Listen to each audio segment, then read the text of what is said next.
Dia itu menantu bungsu, menantu yang bisa dibilang cukup dibeda-bedakan oleh ibu mertuanya. Saya bekerja sebagai tukang masak di salah satu rumah orang yang cukup terpandang di daerah saya. Sebut saja namanya Halimah. Suami Halimah ini anak bungsu, putra terakhir dari Bu Raden Ajeng. Semua menantu-menantu Ibu Raden Ajeng ini wanita-wanita pintar. Ada yang S1, S2, ada yang kerja di bank, jadi dokter dan pengacara. Cuma Halimah ini saja yang tamatan SMA dan berada dalam keluarga menengah ke bawah. Suami Halimah sebut saja namanya Nak Ahmad. Dia orang yang patuh banget sama ibunya. Kadang-kadang saya merasa kasihan dengan Halimah. Rumah sebesar itu dengan orang yang sebanyak itu, Halimah ini yang mengurusi semuanya. Ya mencuci pakaiannya, ya bersih-bersih. Saya kadang bilang sama Bu Raden Ajeng, "Bu, kenapa nggak tambah asisten rumah tangga saja? Ibu aja kan sudah repot ngurus cucu-cucu dari ketiga orang anak dan menantunya." Lah, daripada nambah asisten lagi, lebih baik nyuruh Halimah saja. Halimah kan gak ada pekerjaan. Lumayan hemat uangnya, bisa masuk kantong saya, jawab Bu Raden Ajeng waktu itu. Saya geleng-geleng kepala dan ya sudahlah, toh saya memang bukan siapa-siapa. Saya cuma tukang masak yang bekerja setengah hari saja. Kadang-kadang saya bantu Halimah untuk menyapu dan mengepel, walaupun dia sudah menolaknya.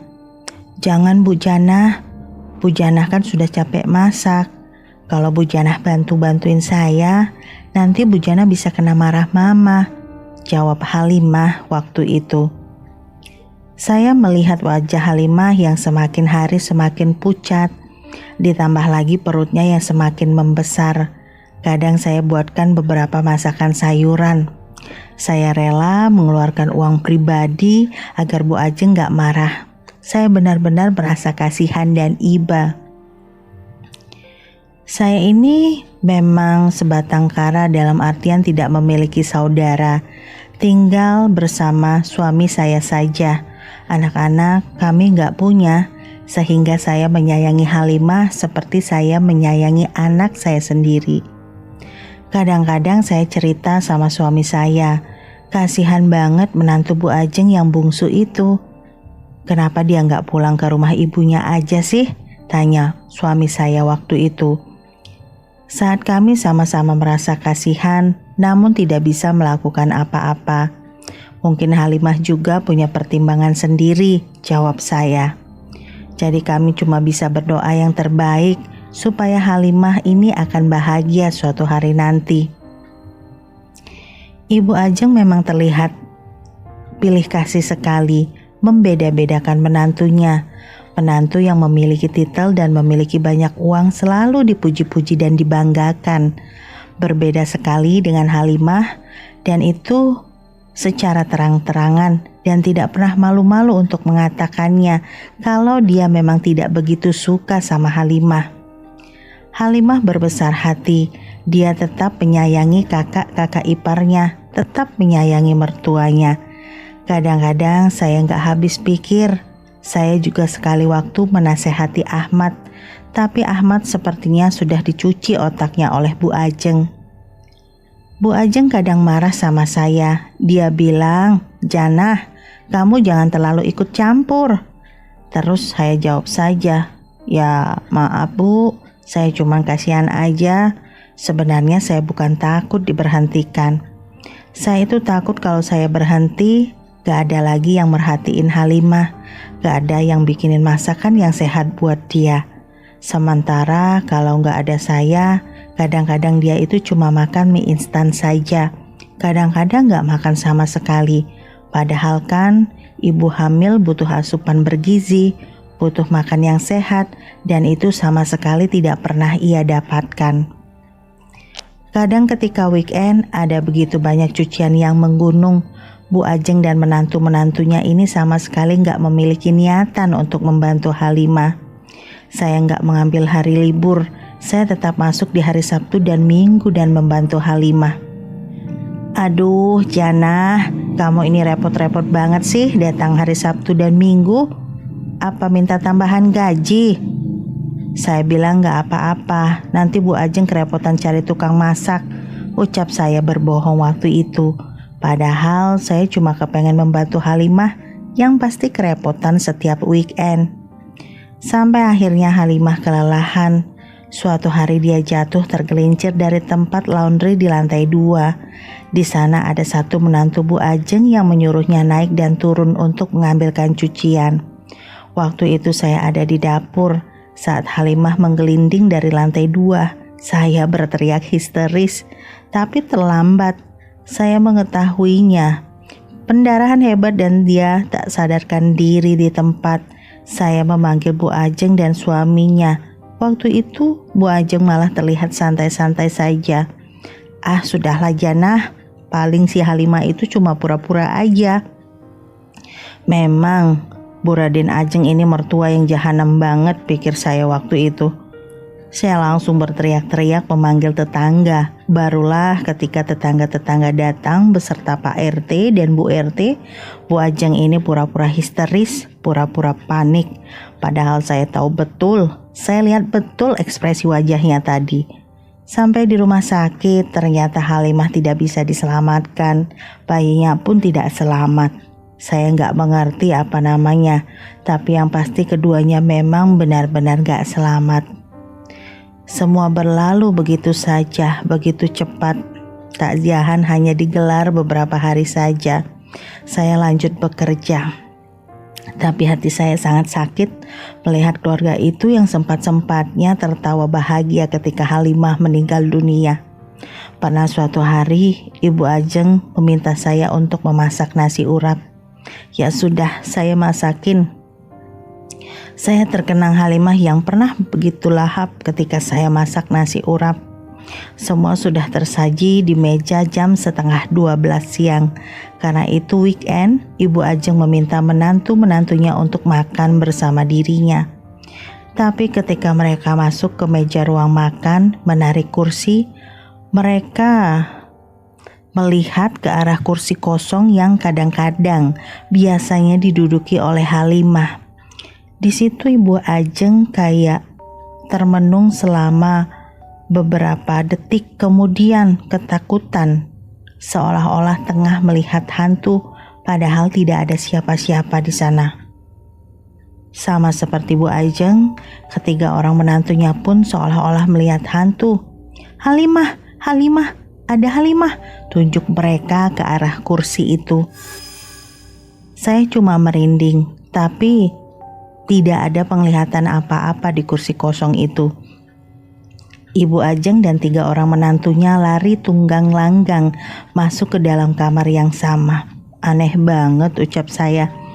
Karena mereka beberapa menit tidak keluar kamar, jadi semua makanan yang sudah disajikan tadi semuanya saya tutup dengan tudung saji. Saya beres-beres, saya memang mencium aroma bunga melati yang cukup menusuk dari arah ruang makan. Tapi saya nggak begitu menggubrisnya. Saya melanjutkan pekerjaan saya, beres-beresin piring-piring yang kotor, lalu saya cuci.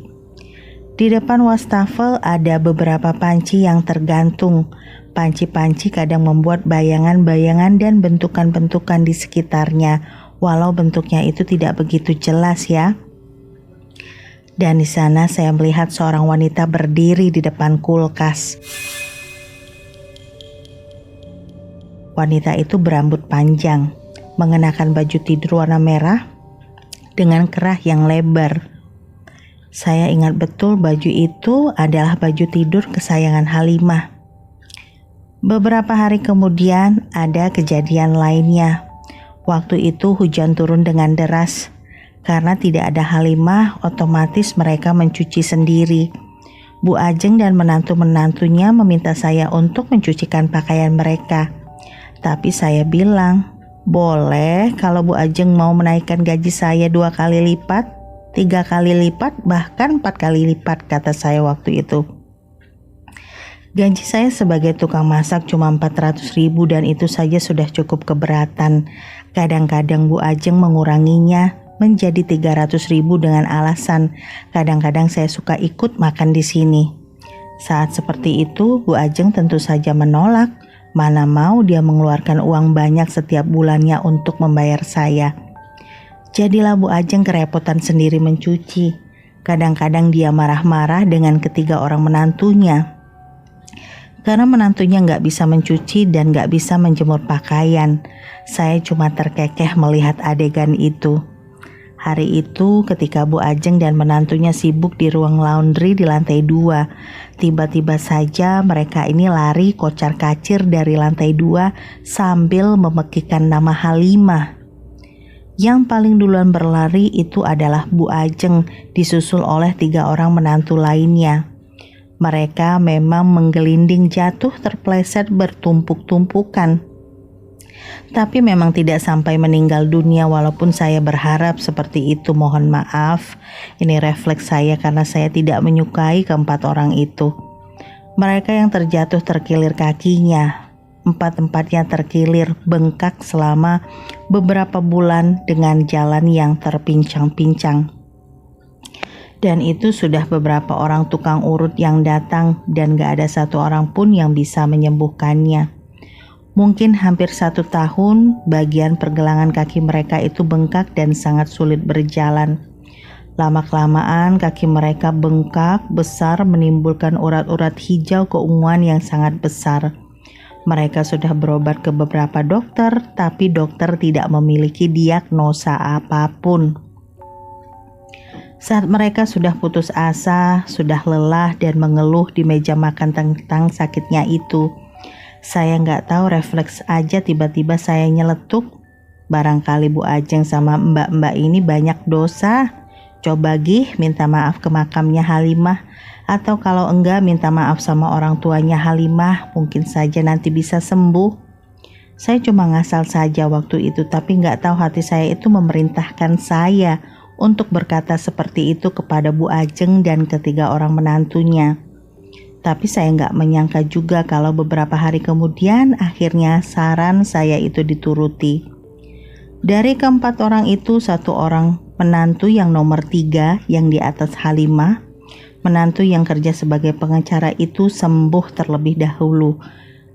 Dia bisa berjalan, bisa memakai sendal, bahkan bisa pakai sepatu. Beberapa hari kemudian malahan bisa berlari.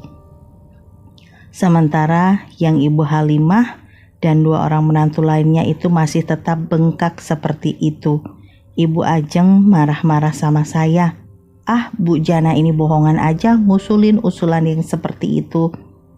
Ya, lalu saya jawab aja, mungkin Ibu Ajeng sama mbak-mbak yang 2 itu gak tulus minta maafnya. Seloroh saya meninggalkan Bu Ajeng begitu saja. Lalu mereka tampak membujuk-bujuk Andini, menantu yang nomor 3. Mereka ngobrol-ngobrol dan menanyakan ini dan itu. Mungkin saja memang Andini meminta maaf karena sudah merasa bersalah, sudah merasa berdosa. Minta maaf dengan tulus di makam dan datang ke orang tuanya Halimah.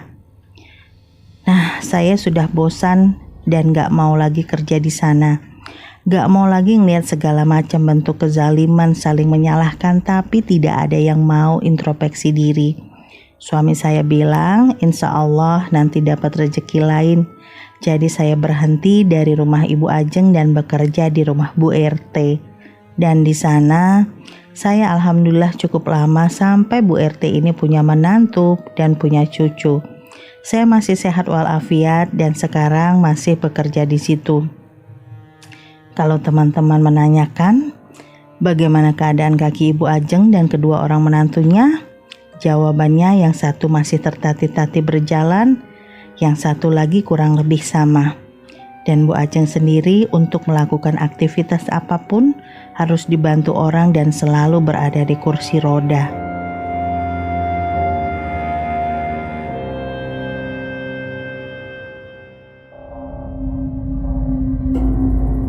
Kamu punya pengalaman horor?